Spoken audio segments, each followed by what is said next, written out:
Dear friends, the poet Robert Frost wrote these memorable words: "Something there is that does not love a wall, that sends the groundswell under it.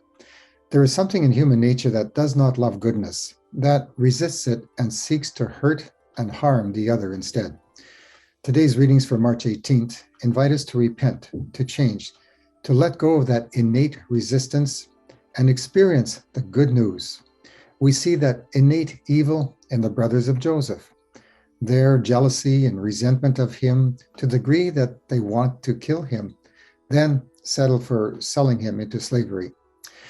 In the gospel, we see the resistance of the scribes and Pharisees to Jesus. He then exposes their guilt in a subtle way by telling a parable about the vineyard workers who resist handing over the fruit of the vineyard to the owner and kill all the servants he sends, including his son. Not only is this parable exposing the tendency in human nature towards evil, it is actually a prophetic sign of what would happen to Jesus, who himself was the Son sent by the owner of the vineyard, God. What an invitation to change, to repent, Jesus was giving to the religious leaders. Their reaction? They still wanted to arrest him.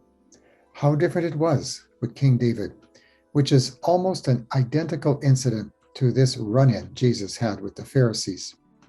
When the prophet Nathan told King David a parable about a rich man who stole a beloved lamb from a poor man for his banquet and was asked what should be done about it, King David gave the right answer, just like the Pharisees and the scribes in the gospel.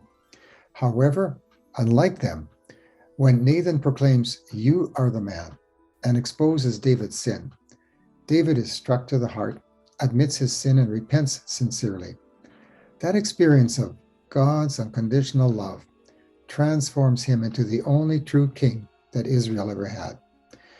It was almost like he had to sin in that way to experience that kind of love, to qualify him to become a true king. That actually touches on how Julian of Norwich explains why God allows sin, because it will, in the end, reveal how loving God is.